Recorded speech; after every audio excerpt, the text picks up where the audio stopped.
Hello sa lahat. Ang title ng video ito ay ang testimony ko, bakit hindi ako takot mamatay para kay Jesus Christ. So, gusto ko i-share ang testimony ko tungkol sa buhay ko at para malaman nyo bakit malakas ang loob ko at yung gusto ko parating gawin ang kalooban ng Diyos para pumasok ako sa langit. Okay? So, I'll tell you yung short as much as I can yung testimony ko. First of all, sabihin ko sa inyo, I have nothing to lose. Anong ibig ko sabihin yun? Kasi, as you can see, yung mga testimonies ko ng videos, parati ko nag-share that namatay ang daddy ko at mommy ko. Sila na ang talagang pamilya ko. Okay? Sila yung nag-inspire sa akin to follow Jesus Christ. In fact, when naging born again Christian kami, tapos nasabi ko kay daddy and mommy that, sabi ko ni Father God, pumunta ako sa Pilipinas para mag-preach sa mga Pilipino ang katotohanan, magsisi, magkumbaba, at gawin ang kalooban ng Diyos. And ako daw that God called me to go sa Pilipinas. And sabi ko, daddy, mommy ko, pwede sama kami. We'll support you. Kasi gusto namin mag-serve din. They gave up yung trabaho nila as well as for me. Alam nyo, professional golfer noon ako eh. I gave that up. Kasi sabi ko ni Jesus Christ, parang katulad ni Peter, right? Yung fisherman sa Bible, yung disciple niya, give up fishing and I will let you be a fisher of men. And yun ang nasabi na sa akin ni Jesus Christ, maging tagalingkod mo ko, that I will be His servant. And I gave that up. Mahirap. And naging golfer ako since I was 4 years old. And so, about 20 years naging golfer ako, and I won many tournaments. And God told me, give that up. I gave it up. Kasi, mahal ko si Jesus Christ eh. Kung gano'n ang pagmamahal natin sa Kanya, madali give up anything. Right? Kung mahal mo ang tao talaga. Hindi ko alam anong mangyayari sa akin sa future. But sabi ko, Lord, kayo nang bahala sa akin. And so, pumunta kami dito sa Pilipinas. Nagawa namin ang kalooban ng Diyos. And it's just for a few years. Tapos, namatay si daddy ko. And then, after a few years, 2.5 years, namatay naman si mommy ko. So, that's why wala akong takot sa death. Daming mga tao that takot sila mamatay. Si Satan, nabigay siya ng power galing kay Father God para kunin ang buhay ng daddy and mommy ko. And alam ko na to before na pumunta kami dito. Sabi daw ni Father God na ma-experience ko yung buhay ng Job sa Bible. Hindi ko na gets yun muna until nangyari na. Napapanik na ako. Siyempre, when nangyari yun, yung nakita ko ang tatay ko na nagawa namin lahat para mabuhay siya. Even yung mami ko. Pero I can see life was slipping out of my hands sa kanila. Gusto kong mabuhay sila. Pero God's will, He wants them to go home na. I was competing against God. Siyempre talo ako, di ba? That's why Father God was preparing yung puso ko. I remember sabi ng daddy sa akin that alam mo bakit parati kang aantok kasi before 1 year before namatay si daddy, parating antukin ako. Hindi naman ako ganun. Ang sabi daw niya, alam mo, kasi sign yan that meron kang malaking mission na kailangan mong gawin para lumakas ka. Kasi when that time comes, kailangan mo yung lakas mo. And I understood it. Bakit? Kasi kailangan ko alagaan siya. There was that 1 year that yung tulog ko ng 2-3 hours a day. Kasi kailangan kong always makita ko ang daddy ko. Baka mahulog. Baka masukang dugo. 7 times my dad nahimatay dito sa bahay. And nagising siya kasi I told him, you're in Jesus Christ's name, gumising ka. You will not die dito sa sahig. You will die sa kama mo peacefully. I kept saying that 7 times, and the 7th time, namatay siya peacefully sa kama niya. Ganun din ang mami ko eh. Nahulog siya sa sahig. And nasusukang dugo. Brought her sa hospital. Na-extend lang yung buhay niya for a few months. Pero namatay din. Durog na durog ang puso ko dun. Kasi nagawa ko lahat eh. Sabi ko, yung mga prayers ko, kulang, okay, sige. Alternative na lang, medicine. Wala. Na-extend lang. In fact, it's better hindi na-extend eh. Sana nawala na lang eh. Kasi parang mas lalong nadudurog ang puso ko. When nakita mo ang mahal mo sa buhay is slipping out of your hands.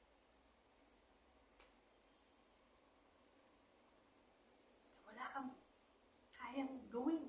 Parang taghanan na talaga where God is saying, no, it's time. And ayoko mawala siya. But it was God's will. Para ma-test ang faith ko. Mahal ko ba talaga si Father God? That's yung test ni Job eh. Nawala yung mga anak niya. Kasi kasama ko mommy, daddy ko. Life is good. Pero when nawala sila, that's the test. Will I serve God pa rin? Will I still love Father God? Will I still remain faithful sa Kanya? And I did. Mahirap. But nagawa ko. Kasi mahal ko siya. That's why wala akong takot mamatay. Kasi I have nothing to lose. Mamatay ako, pumunta ako sa langit na. Pero kung buhay pa ako, I can preach more. I can be an inspiration sa mga madaming tao pa. Nakita ko ang process ng death. Paano mamatay ng tao. Kasi sa tatay ko muna at sa nanay ko. Alam niyo anong natuto ko? Sabi ko kay daddy and mommy one time, prayers ang sagot nila. Paano mo alam kung malapit na ka ng kunin ni Father God? At sana nilang dalawa, I have peace. Hindi yung peace ng merong kang medicines, tao.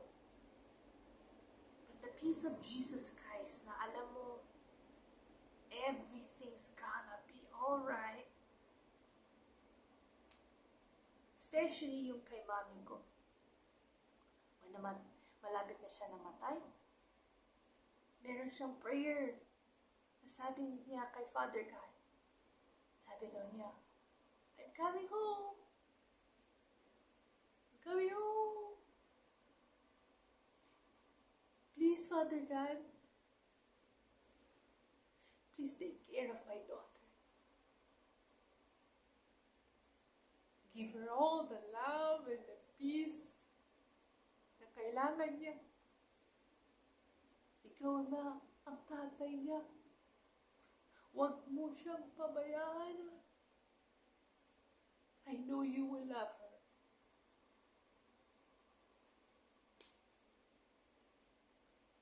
Beautiful gift na bigay ni Mami sa akin yun. I always remember it. That's how a magulang should be sa mga anak nila. That you let God, Father God, take care of your children. Kasi yung mga magulang, di ba, gusto nila, ako ang susundin nyo.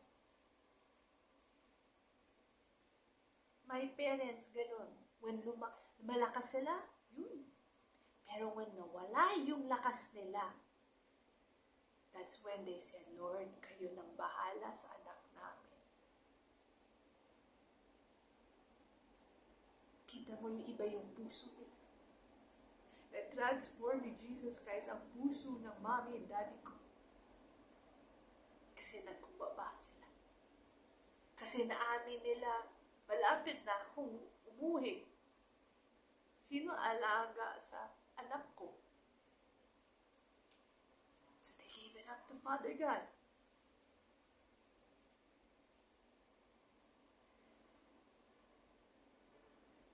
Alam niyo, hindi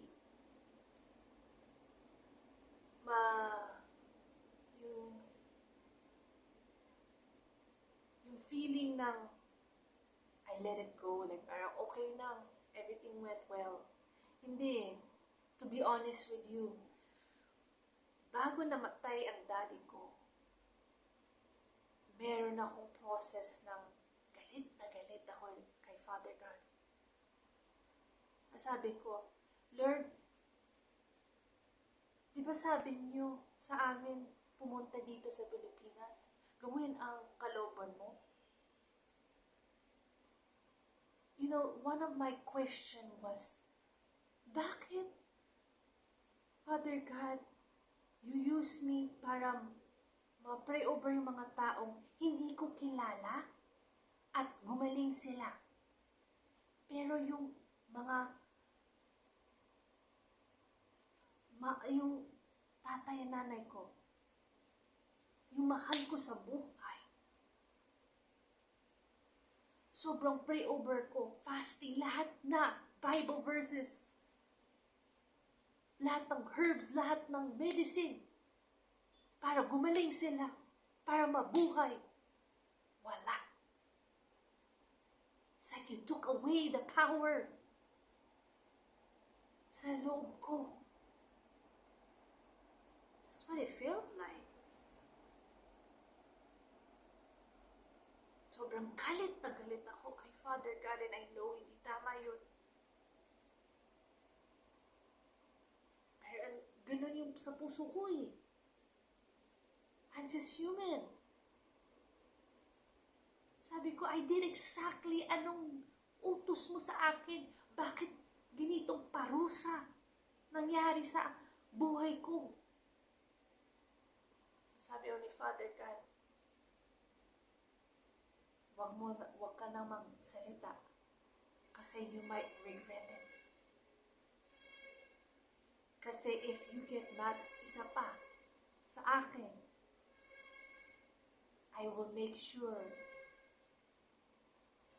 pupunta ka sa impyerno kasi rebelde ka sa akin, sa aking kalooban. So I went to bed.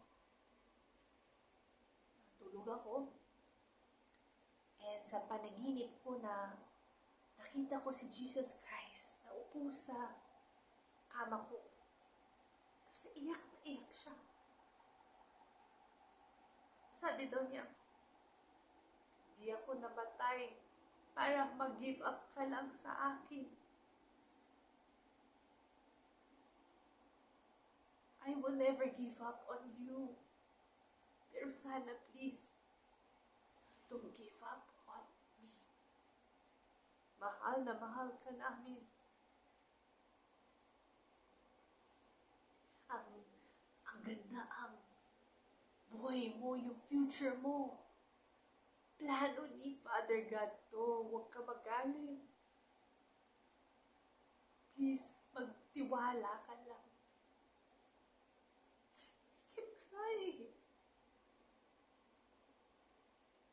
My Lord, Jesus Christ was crying. Begging me.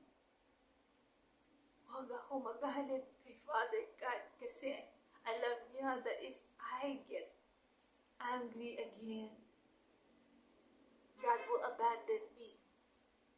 Sayang lahat ang gawa ko. Sayang lahat ang future blessings ni Father God sa akin.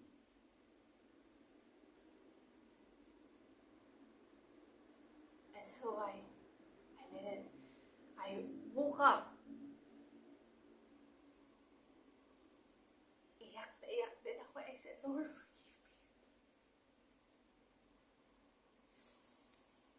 forgive me kasi sobrang loob ko sa iyo eh. Kasi hindi ito yung buhay na gusto ko eh. But I surrender to your will.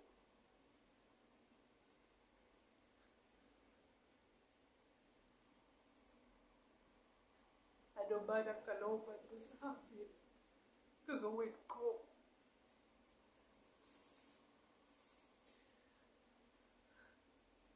And then for that day on, tuloy-tuloy na.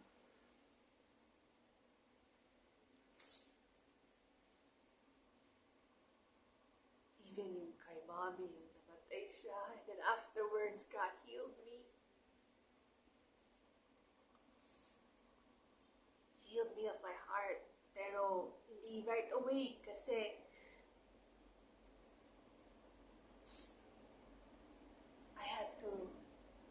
I went through a stage na sobrang lungkot ko. I went with bad company, bad friends. Got abused. And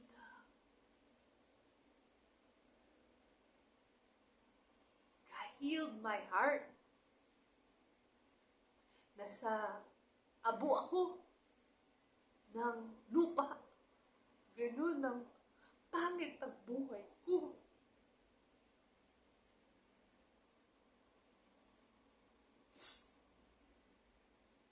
Pero,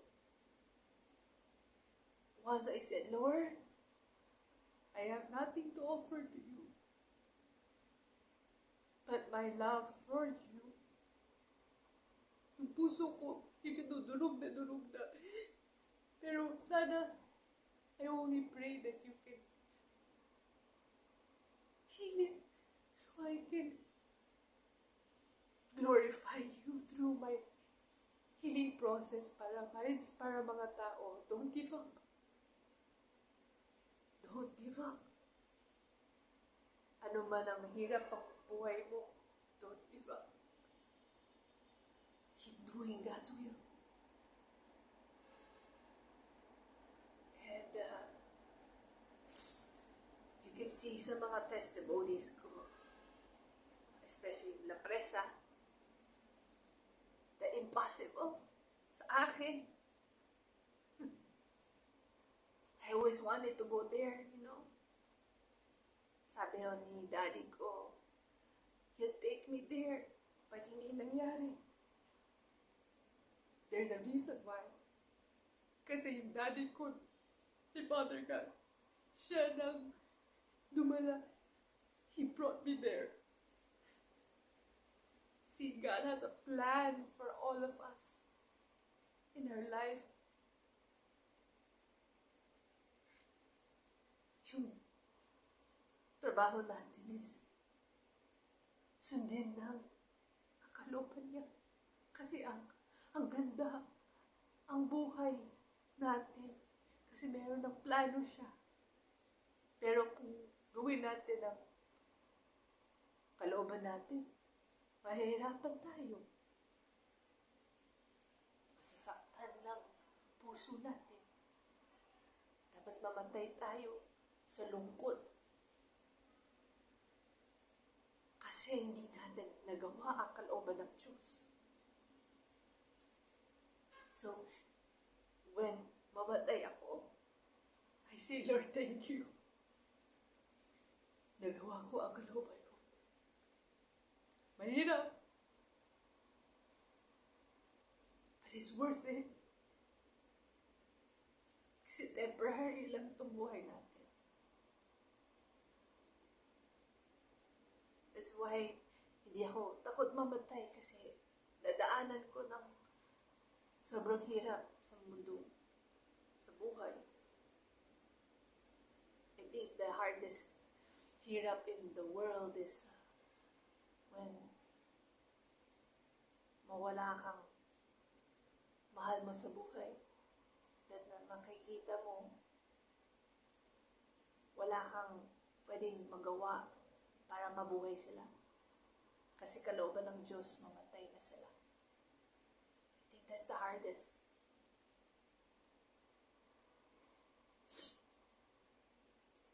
But I survived it. And if yung mga taong na who's watching this, na narasan nyo, ang hirap na wala rin kayo ng mahal niyo sa buhay, focus lang kay Jesus Christ.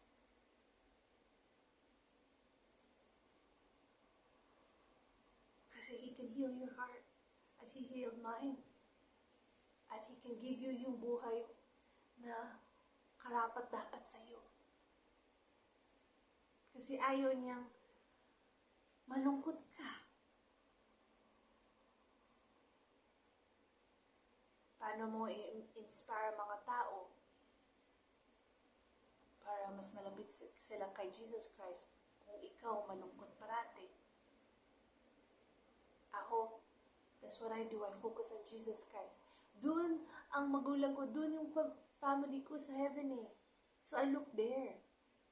Hindi dito. Kasi one day, pupunta naman ako doon eh. So my mind is fixed there. Not here. Yung wala akong kasama. You know? That's why matibay ang puso ko. Wala akong takot. Hindi ako takot kay Satan. I think siya ang natakot sa akin. And that's good. That's why ang daming napapersecute sa akin. Because I speak the truth. Because matapang ako. Pero hindi ko na kuha tong tapang yung right away. It was a process. Kailangan mo maranasan ang hirap para gamitin ka ni Father God sa taas. Not to make you prideful, para ma-inspire mo mas madaming tao. Matapang loob. Walang takot. So, this is the end of the video. Sana i-share nyo to. And sana na-inspire kayo. This is the end of my testimony. May Jesus Christ bless you.